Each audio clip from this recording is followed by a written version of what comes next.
introduce the change which has been applied to the IEC standard regulating the protection against lightning. The IEC standard, which is also, as I mentioned, covering the lightning protection against lightning. And those changes might be a door opener for any technical promoter while approaching any consultant to introduce those changes.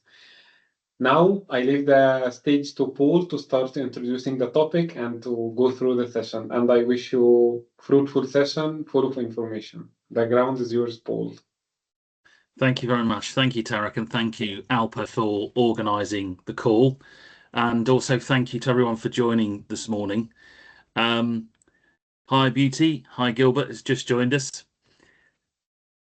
So, yes, my name's Paul Onyet, and I represent FIRST and Halita. Both of those businesses are involved in lightning protection and surge protection.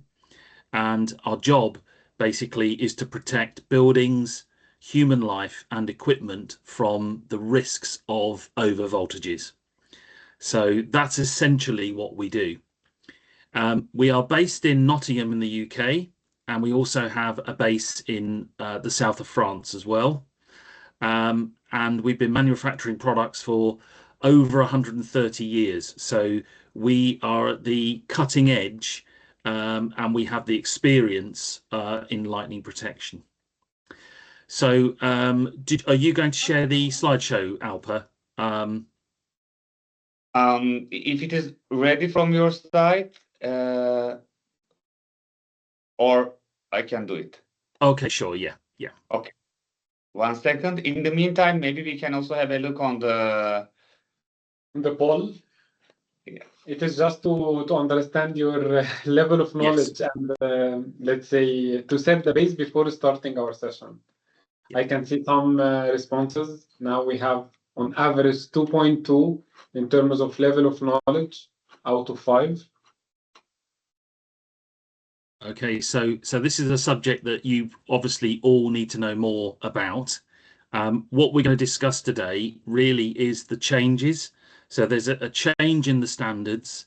The previous change was 2011, 2012.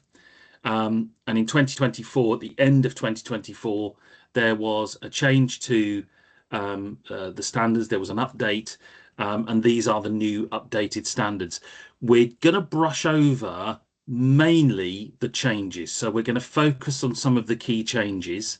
The bulk of IEC 62305 has remained largely the same, but there are some key updates that we want to show you today. So would you like me to share, Alpa, or are you going to share the slide presentation? It's opening on my side. If you would, I am able to share it now. Okay. I think it's loading. Yeah, now we can see your screen, Alpa. Okay. Yes, we can, yeah. So I will, immediately make it on the presentation mode. Here we are. There we go. Okay. So yes, IEC 62305 2024, protection against lightning is the standard. And this is the summary of some of the key changes. We're going to run through those. So on the next slide, we're going to run through the session outline. So roughly 60 minutes, 45 minutes or so, and then we'll take some questions from you at the end. To kick off then, we're going to have a lightning video poll. So we're going to have a video and going to ask you a question. And then some lightning facts and figures. I'll run through those with you. Then we'll look at the lightning protection standards, the various standards in lightning protection, some key parts of the standard and the key changes. Then I'll very quickly summarize. I'll point you in the direction where you can get some more information. And then at the end, we'll have a quiz. Be a very short quiz just to make sure that you're listening, that's all. So don't worry, they're quite easy questions. I've not made them too hard this time. Okay, so for the next slide, we're just going to run through the objectives. And after this session, you should be able to appreciate the need for lightning protection. You will be able to see the damage caused by having no protection. have knowledge of the standards for lightning protection. So we'll give you a little bit of knowledge around that. See the key parts of EN IEC 62305, and then have an outline view of the key changes. And then at the end, we'll access that further reading material. So if you're happy with that, we'll move on, I think, to the lightning poll. So the first thing we're going to show you is a picture. So I want you to guess where the biggest lightning strike will land. Will it land in this low open area, number 1? Will it land at the very tall building there, number 2? Or will it land at the densely packed buildings, number 3? So where do you think is going to be the biggest strike when we play the video? Vote now and submit, and let's see where the spread, where you think it's going to go.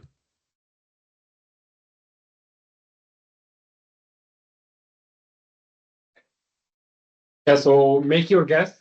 Is it number 1, number 2, number 3? Then let's have your response. I see 75% number 2, 25% number 1.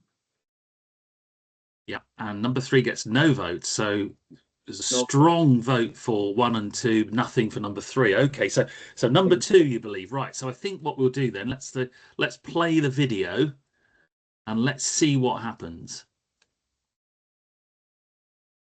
So I think next slide you can run the video. Alpro, that's it. Next one, sorry. Next one, yeah, that's it. Right. So at the bottom it should there should be a little play. That's it.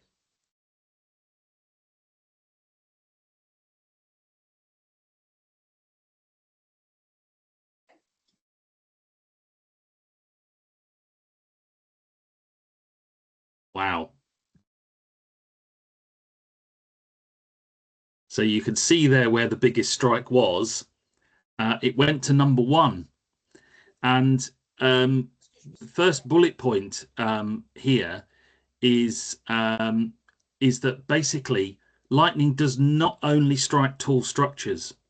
A common misconception is that the tall structure is where it's going to get the lightning, and it's not true.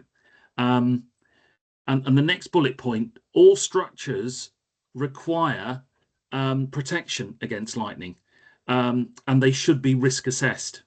So whether you have a low buildings and open area, whether you have a very tall building, or whether you have densely packed buildings, you still need to make sure you have lightning protection. And that's really because lightning does not follow a predictable path. It's not predictable at all. The one thing we do know is it will cause damage to electrical systems, to people. It can cause fires.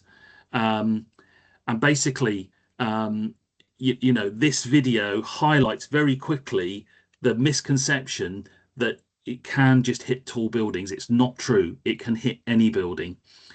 In fact, one other thing I will say is quite often, if you look at some of the taller buildings, they don't get hit at the top. They often get hit at the side.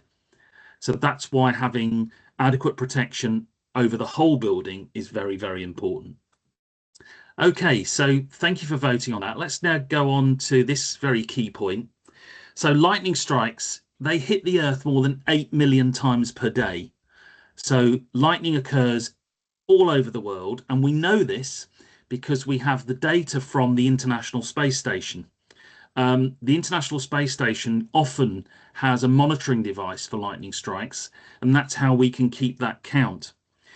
Also, what the International Space Station is able to do, along with earthbound equipment, it can log where the high density of strikes are. And that's very important data for lightning protection people. So the next part is, there you go. For every 1 degree C global temperature rise, we will see a 12% increase in lightning activity. So lightning activity going forward on planet Earth is going to get more and more frequent. So it's not going to be something we're going to see less of. It is something we're going to see more of. So what we're going to do now is we're going to look at the lightning discharge types. And again, 30% of lightning strikes are cloud to ground. The other 70% are either cloud to cloud or cloud to air. Now, cloud to ground and cloud to air will damage your installation. And we're going to show how lightning forms here, just very briefly. If you imagine you've got a building there, there's a positive charge on the building, and in the base of the cloud, we have a negative charge. And what happens is we have an upward leader moves up to catch the strike, and then you'll get a very highly luminescent strike. So that's what happens, is that you have the positives leading up and the negatives coming down, and it's when they meet you get the lightning strike. And of course that can cause quite a lot of damage, possibly a fire to a building, and can take out equipment and is a risk to life. So the next slide, you will see this is a picture, and you can see a very big lightning strike has hit some trees. And if you look in the small image, you can just about see there's some leaders at the top of the tree. And on this picture, right at the bottom, you can already see that the tree that got struck is already on fire. So at the base there, it's already caught fire. So very high powers, very high currents, very high temperatures is what you get from lightning. And you can see on these images that have been captured exactly the damage that happens. So where does lightning strike across the globe? Well, you can see on this chart that mainly between the tropics and the equator, but one of the other factors is humidity and heat. So where you have humidity and heat and storms are created, and then you are likely to get much more lightning activity. But lightning activity happens all over the world, and you can see these very dark patches are the hot spots where lightning is very, very high. It's probably about half the year has storms on the really dark patches. Parts of Africa, you can see America, Latin America, you can see in the southern Far East, Malaysia, Indonesia, across the Philippines as well, you see quite high activity. But that doesn't mean in the rest of the world you don't have activity. You can there's still plenty of storms that can cause damage. If we go on to the next slide, you will see another source of damage. So we talk about damage from lightning, but actually you can get damage to your electrical system from your own equipment in your building.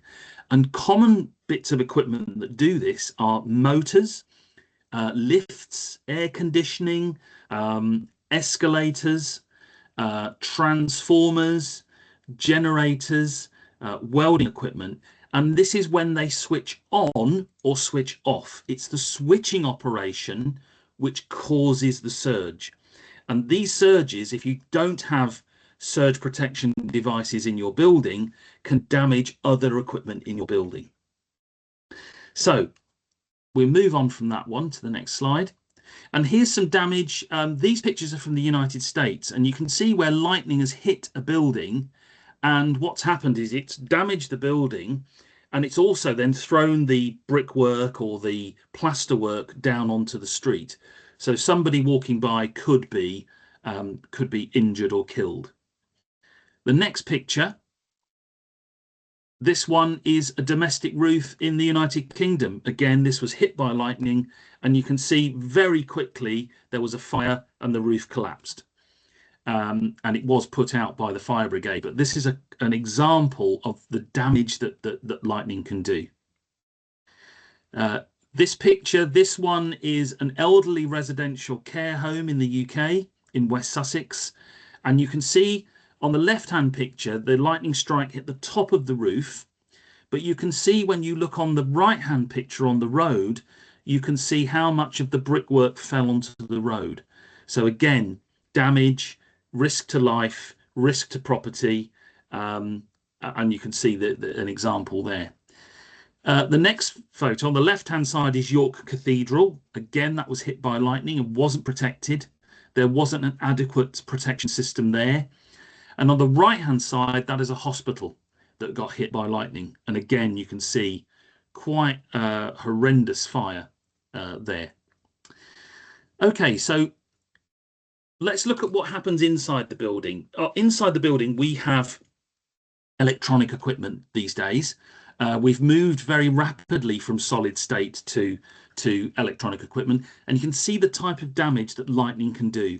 So without surge protection, this is what can happen to consumer units and what can happen to equipment and the PCBs. And of course, when this happens, that equipment all has to be replaced. And of course, these PCBs end up in landfill.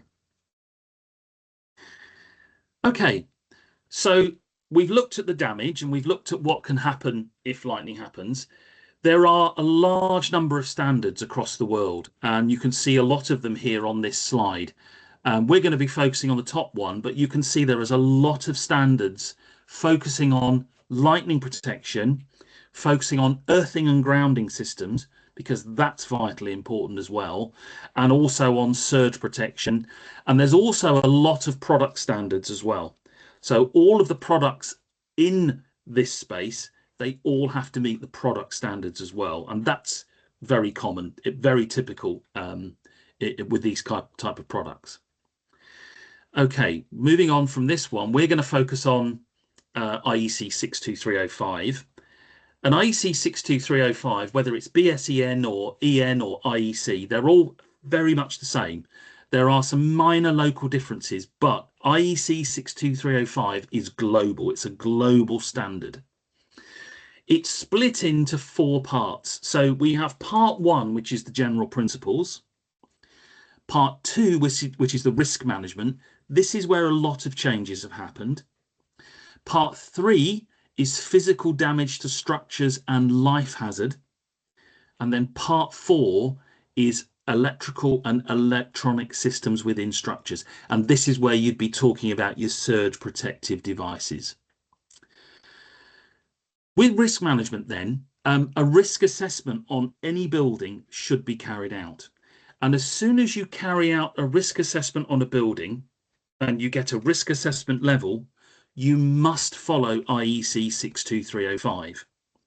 If you do not do a risk assessment on a building, then you must follow your local wiring regulations.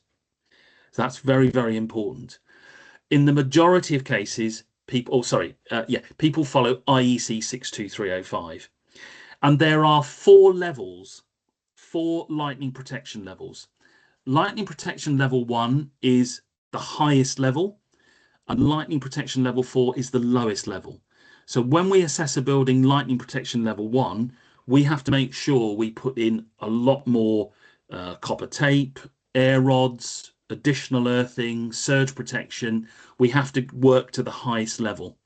On lightning protection level 4, then we would have less copper tape, less air rods.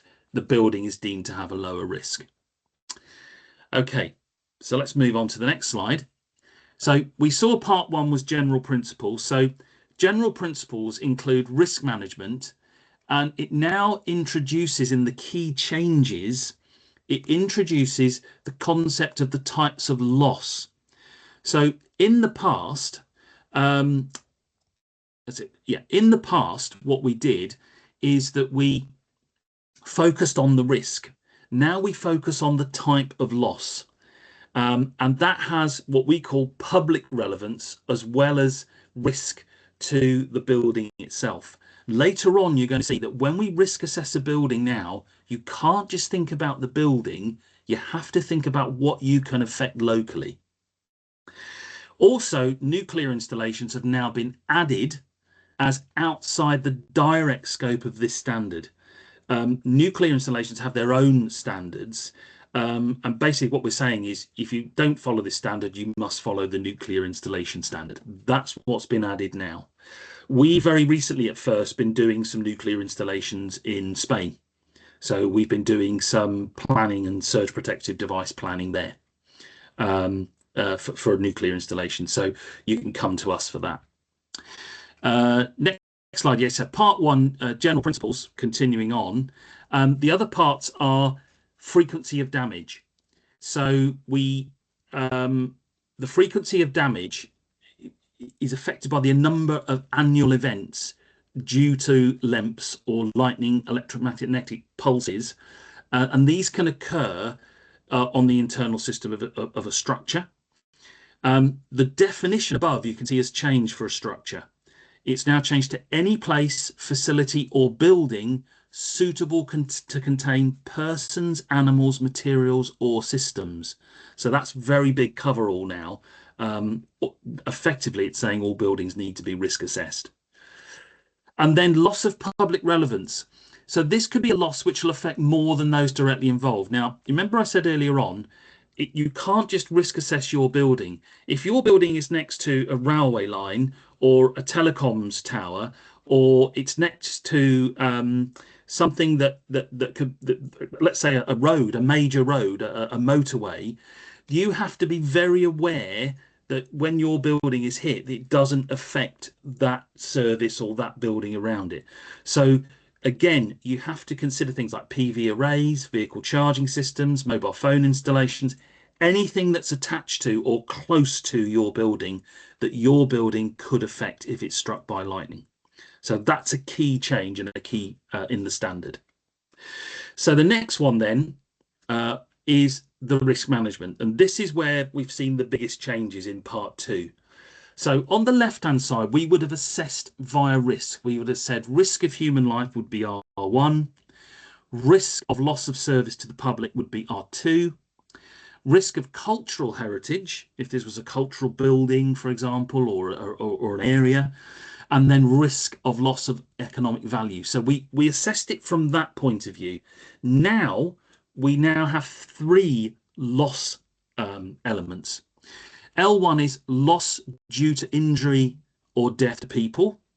L2 is loss due to physical damage to the structure and its contents. That includes everything in it. And then L3 is loss due to failure of internal systems. So this could be a surge that takes out your computer equipment, for example, or your internal systems. So that's the big change. No more risk assessments focusing on risks. We're focusing on the losses that those risks can cause. The basic risk assessment process, when we talk about the structure, the structures are now defined and we split them into zones because different zones may have different levels of risks. So we might have a complex that includes a hospital or a school, so we might have different levels of risk to those buildings. And therefore, we have to make sure that the risk assessment process, we understand the relevant elements of that building. Later on, we're going to show you how first do this. So how we do the risk assessment. So again, in risk management, there is changes to frequency of damage, and there are notes on that. And then strike point density is replacing strike density. So in the past, we would have the strike density of an area. Now it's the strike point density that we use. The lightning collection area, however, is unchanged. So we haven't changed anything there in this standard, but in the frequency of damage and the strike points density, those are the elements that have changed.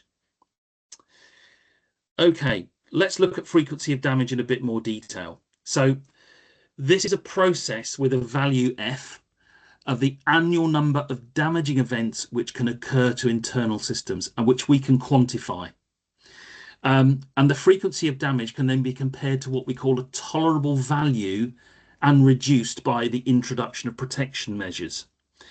So first of all, we identify the structure, the risk zone, the internal system, the equipment that we need to protect. Then we have to identify and calculate the partial frequency of damage for those items outlined in point 1 there. Then we have to add the partial frequency of damage results together with a calculated frequency of damage prediction. So you will see later on that we are able to predict the level of potential damage from the number of lightning strikes, potentially. We compare the calculated results to the tolerable limits for that particular item, zone or structure. And then finally, we apply mitigating factors associated with those protection measures. until the calculated frequency of damage falls below the tolerable limit.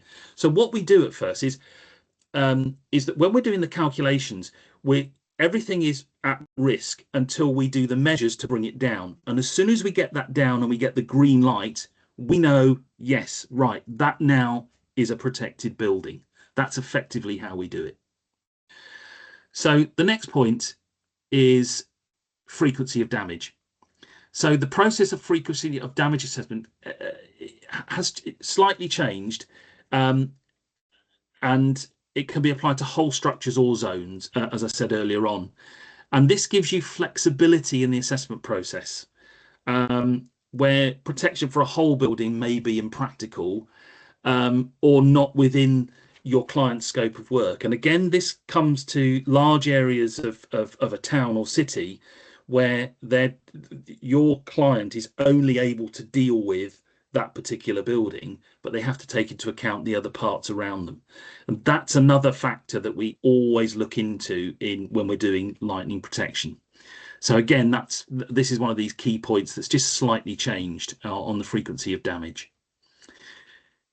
Now, to give you an understanding of strike point density, what we've done is we've taken Brazil as an example.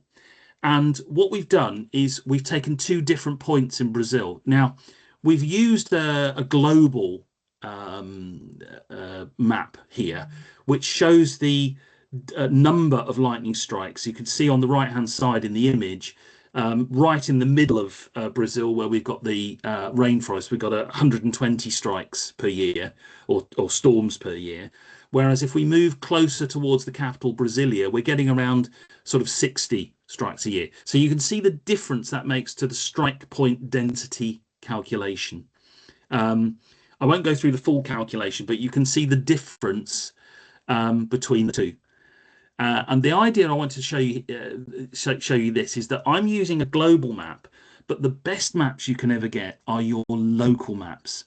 So if you are working with lightning protection people, consultants, if they have local lightning data, it's far better. It's far better to use that because it will be more accurate than the global maps.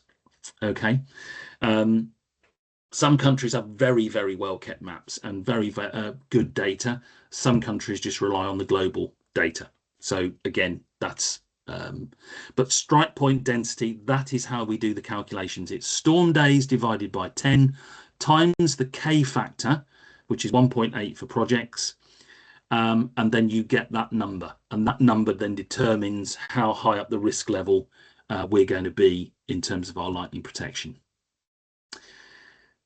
Okay, next part.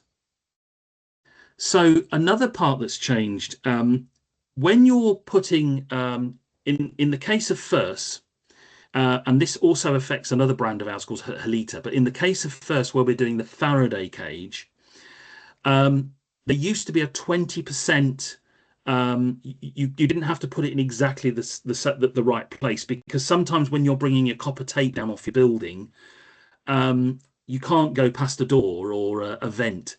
So you sometimes have to move the copper tape. It has to be in a slightly different position. Now, on the old standard, it was plus or minus 20%. Now it's plus or minus 25%. And that's to take account of the different shapes, the different services, the increased fenestration that we see on buildings. So that plus or minus 25 is now part of the new standard. Then next slide. Yes. So you can, if the building is made of metal, you can utilize parts of that provided they meet the right thickness. So as long as they have that thickness as shown in table 3, then you can use those as part of your lightning protection system. So that's it's probably worth pointing out at this point that quite often buildings do have metal on the outside, but it has to be the right thickness to be utilized. Otherwise, you have to rely on your copper tape or your air rods or your early streamers. Next slide then is table 4. This talks about the maximum temperature rises on particular metals when lightning strikes for a given set of time. So there's been some slight changes to table 4. We don't have to go into too much detail here, but there are some slight changes to table 4 which have to be taken into account in the risk assessment. And the next slide. So when it comes to air terminations and down conductors, basically on material services, we saw table 4 there, which was about temperatures when lightning hits the building. There's now a clearer distinction of the flammability of the material surfaces that air terminals and conductors are in contact with. So we have to take into account the flammability of those materials and therefore the associated temperature risks to those materials. And you can see 3 different types of roof there. We've got the trapezoidal roofs there, we've got the cladding, but whatever type of building we have the solution for it. So we usually know how to work around these different types of buildings. Copper tape could come off a building in different ways, so we have to make sure that we secure it in the right way with the right elements. Then this has been a little bit of an update. It's part 3, physical damage to structures and life hazards, as we were talking about. The product standard rates the system components as either H, which is heavy duty, or N. If you're doing lightning protection levels 1 or 2, it can only be the heavy duty equipment. So you can only use heavy duty items. You can use the heavy duty on level 3 and level 4, but you can also use the normal duty ones, which are obviously slightly lower cost and can deal with lesser risks effectively. So those connections and components, slight difference there in the standard, in the new standard. Going on to the next slide, Annex D. So this now goes into some additional items. There's quite a few annexes added to the standard. This one I've just picked out because I think it's quite important, because we do get flashes to the sides of tall structures. So we have to make sure that if the building's higher than 20 meters, we have to have copper tape around the edges of the building. Then we've got to protect roof-mounted equipment. One of the most common things that's not protected in roof-mounted equipment is the crane. So when you have a crane on top of a building, which is to allow maintenance or for window cleaning, you still have to make sure that that's included in the lightning protection risk assessment. Protection for green roofs as well. When we put green roofs on, if we're talking about plants and trees and that kind of thing, they are obviously a lightning risk. They can get hit by lightning, catch fire, as you saw in the earlier, and therefore you've got to be aware of the risks to the roof, as well as solar arrays that are on roofs as well. And also the use of any natural components, like we're talking about the metals on the roofs we were talking about earlier. So the natural components, leads, coppers, tins, whatever. And Annex D now also talks more about testing as well. So we have to make sure that we are on site. Sometimes we have to make sure that when we're doing assessments, we have to test for this on existing buildings, particularly when the buildings have been changed in use. We're seeing a lot of buildings now change to green roofs, to having roof mounted equipment, which we didn't see maybe 15, 20 years ago. For those of you who don't know, Canary Wharf, the building in central London, which was the first skyscraper in London, is now being changed to a residential property, and it's now having added green spaces. So they're removing sections of the building and adding green spaces. So again, we'd have to retest that when we do lightning protection. Okay, so that's part 3 over. And then part 4, interesting here, they've now added thunderstorm warning systems. Now, these are common in countries where you have high risk or high levels of thunderstorms. What does a thunderstorm warning system do? It just lets you know that there's potentially going to be a thunderstorm, and it may allow you, or it may prompt you to unplug or stop using a particular type of equipment. That's pretty much what they're used for. They were not recognised in the old standards, and the reason they weren't recognised because they didn't have a standard. They now do have their own standard, and now they are recognised by IEC 62305. In addition, surge isolating transformers can be used now to provide additional mitigation against surges. And while this will provide additional protection, you still need to have SPD. So this does not replace the need for an SPD, but these are now allowed and now considered in the new standard. On to the next slide, I think. Yes, so let's have a look. We're going to have a look at our strike risk now. So first brought this out many years ago, and everywhere you go in the world, people use this piece of software. So you can see there's different standards there. There's BSEN, there's NF for France, there's also the Singapore standard as well. So there's a slight difference in some of those standards, and so therefore the strike risk allows you to select the right one. Now, if you look at the third one along, it says BSEN 62305-2, that's the risk assessment, 2012. Obviously, that will become 2024 very soon. But you would click on that, and that would take you into the next screen. And in the next screen that you see, this is where you would put the size, shape, height, material of your building. And you can do this for all of your buildings within a structure. If it's one or multiple buildings, you can do a lightning protection risk assessment for each building. And basically, you can see at the top there, you can just see a red box which says excessive risk and a green box which says acceptable risk. So when you're doing your planning, when you see red boxes appearing in this strike risk software, it's telling you you need to do more to get everything to go green. And once it all goes green, you know that your building's going to be properly protected. It makes the whole thing so much easier.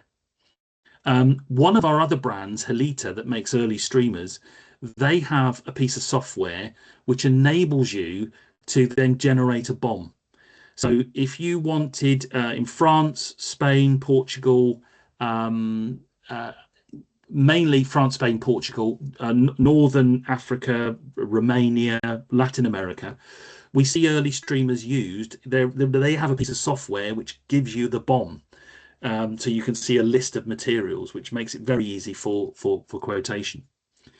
But the next slide, you can see we've done all of the risk parts, and you can see all of our boxes are now showing green. So if we do all the right things and we put the right elements in, we can get this to go to green, and then this will produce a report, and the report then says this building has been risk assessed. It's risk assessed to lightning protection level 1, and this is what you need to do to make sure that it's safe. And then our team with that, they can then prepare a quote and tell you how much copper fixings, etc., that you need to protect your building.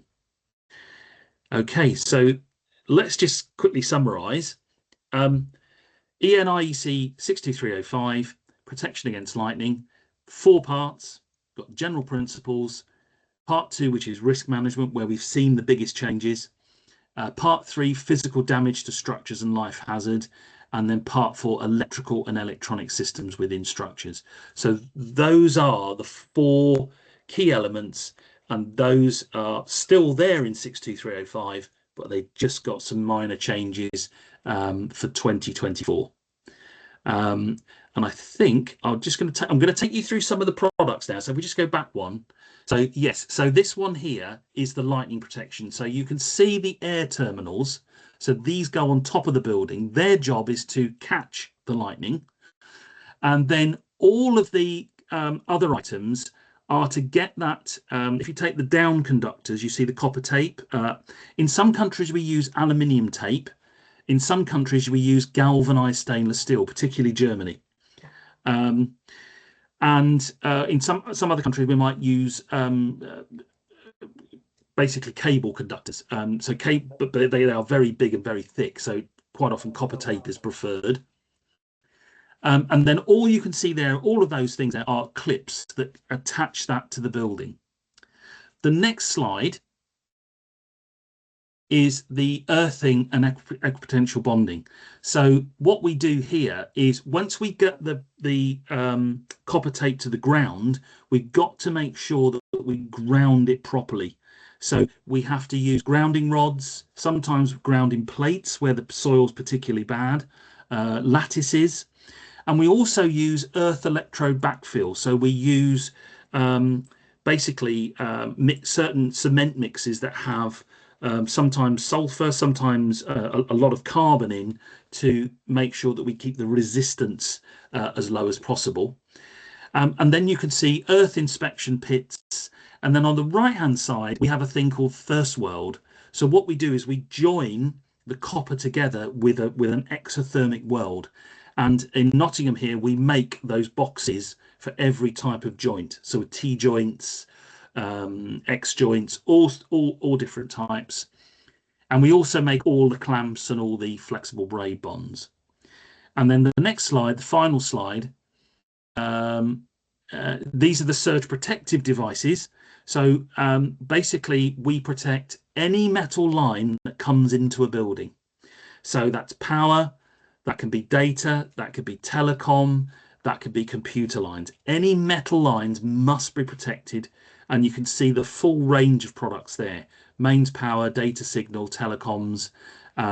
We even do products specifically for battery energy storage, for wind power. And then the next slide, you can see that in our mains power, we split them into 3 areas. So we have a premium range, a pro range, and a select range. The premium and the pro we would use for IEC 62305 installations, and the select range we would use for, in this case, we're showing the British standard, but it's the local wiring regs wherever you are. We would use the select range. It's when the building's not been risk assessed, we would use the wiring regulations. Next slide, I think it's just going to show the, so these are the data, signal and telecom products. So basically, you can see all the different types of products that we use to protect lines, whether that's RF, whether it's data, whether it's RJ45 computer lines.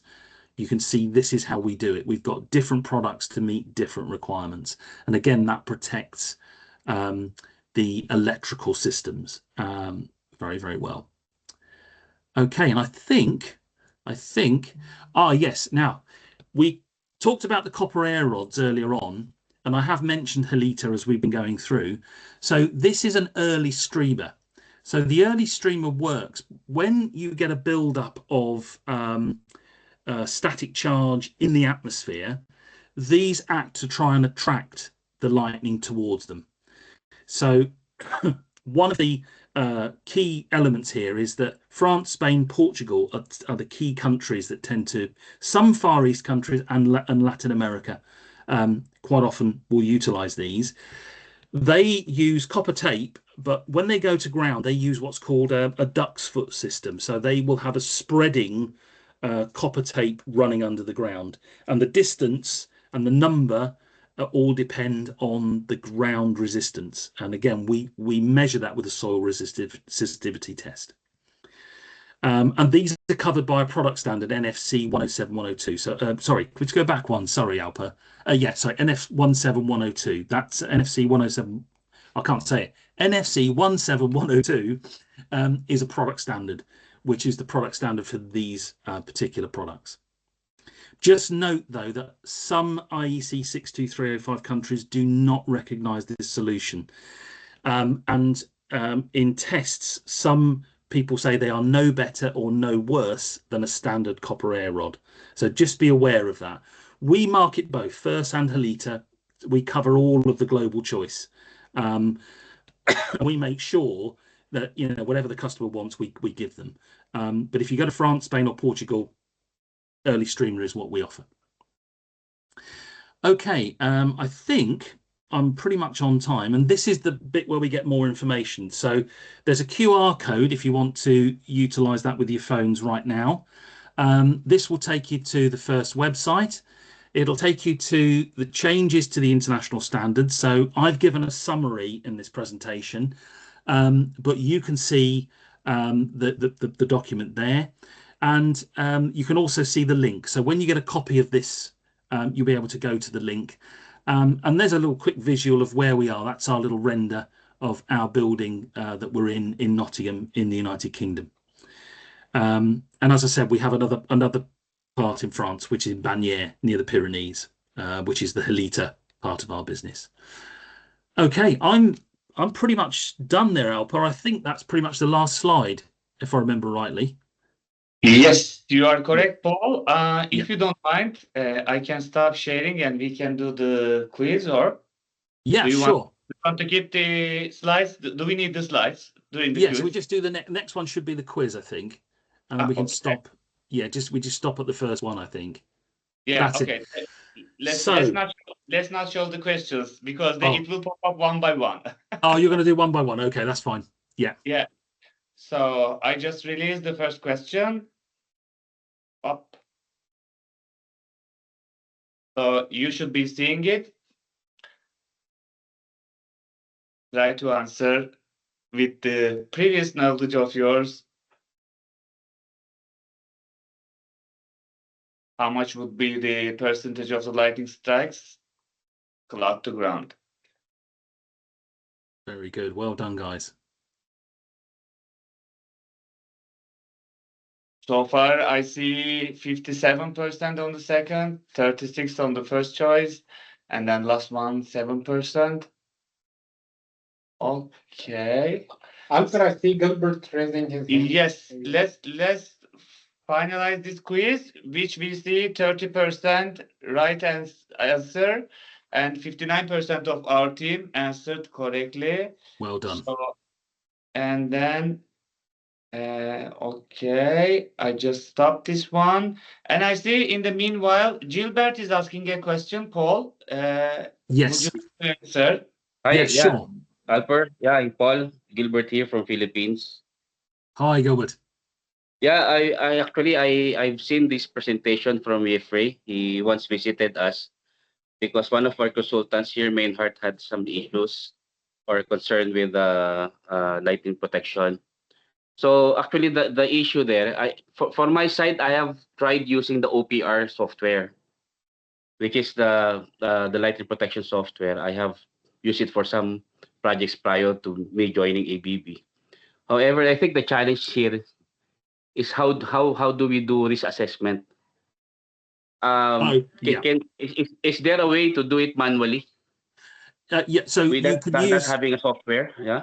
Yeah, there's two parts here. So the risk assessment, you would use the first strike risk software, and then for when you're talking about OPR, OPR, by the way, for the rest of the group, OPR and Pulsar are if you like, the brand names of the Helita early streamers. That software is to help you calculate the BOM. So it helps you work out how many early streamers you need, how much copper tape, how many clips, rods, all those things. It lets you work out everything. So there's two different bits of software. Helita software generates a BOM, and we've got the product manager on with us as well today. And then the first software does the strike risk. So the strike risk, you can actually send plans into us. We will do them for you. But in your case, Gilbert, you can use Jeffrey, because Jeffrey is very skilled at the strike risk software. Okay, but actually, from the concern of the consultants, they always try to assume that it's level 1. Which makes the design very expensive, right? With even them not doing the risk assessment. So Yeah. you mean that I have every project I will have to raise with Jeffrey, and Jeffrey will be doing the risk assessment? Yes, and you can get the software, so we can supply you with the software, and you can then do the risk assessment yourself after training with Jeffrey. Yeah, that would be great, because that's the main concern of the consultants here. Yes. And one of the key points really with the strike risk software is once you've had the training and you learn to use it, it becomes easier. It's quite easy to use eventually. So once you understand all the different elements that you have to consider, and it prompts you to go through all the elements, you then get the lightning protection. But you are right about one thing though, Gilbert. There is, when they don't know the lightning level, they just assume level 1. Yes. That's very common. Yeah, and that's just to cover their how do we say, cover their backs? Yeah. Thank you very much, Gilbert, for Thanks, the Gilbert. question. Thank you, Alfred. Paul, let's go back to the quiz and then I start the second question. Yes. So there are 4 parts in the standard. What is part 2?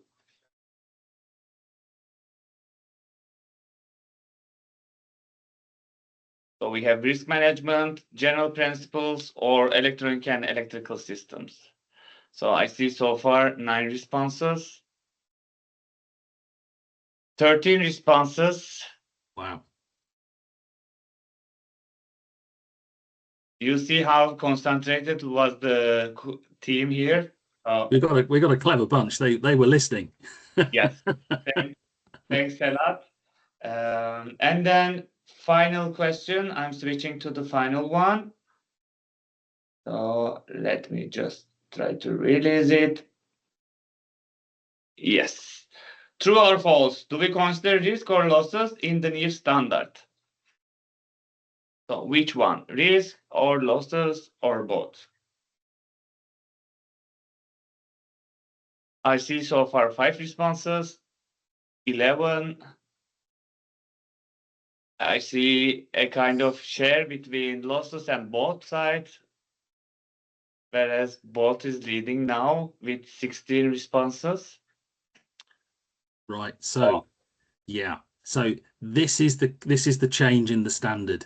Is we always, for the last, I don't know, 50, 60 years, we've focused on risk, and now it's losses. So you be forgiven if you put both, because although we're doing a risk assessment, the focus now is on the losses that those risks can cause. So that's what you've got to bear in mind. L1, L2, and L3. Thank you very much, Paul. We can also take some more questions if you have. Yes. Having an expert here, so that if you have any doubts or difficulties while working on the lightning protection, or even any reflections from your market, whatever you can share here will be helpful for us. Yes. Anything you want to say?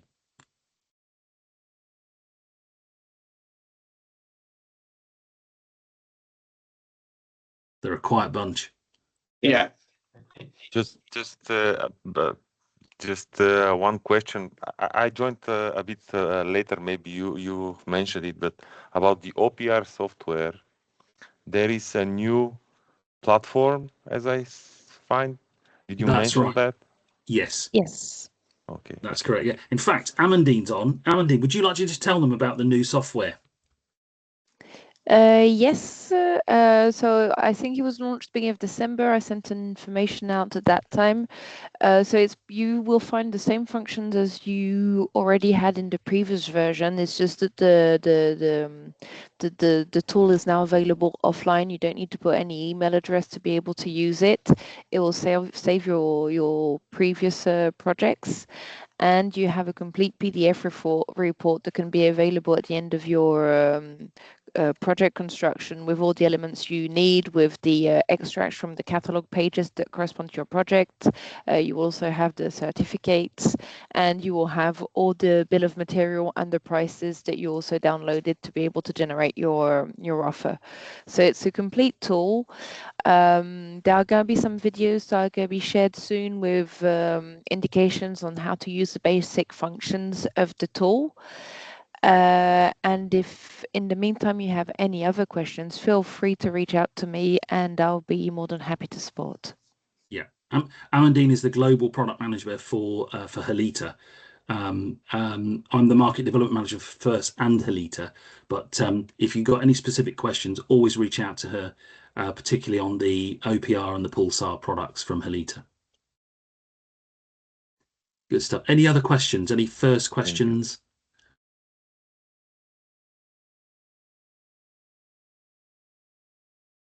No, I think we pretty much covered, aren't we?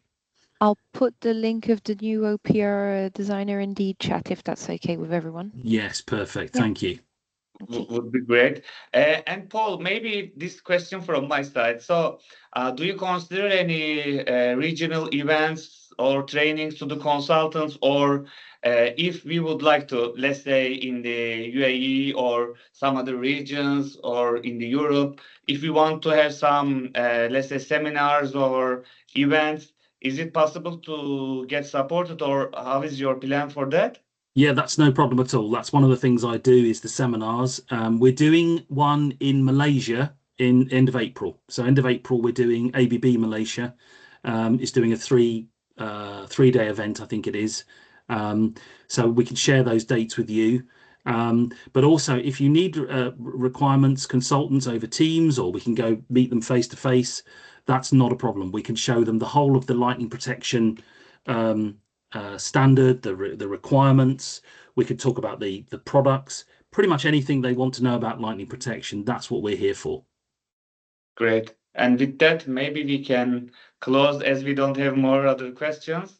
Tarek, what do you think? No, it's fine. It was really a fruitful session from you, Paul. I think it has enriched our understanding about the standard in general and the specific changes which were in place.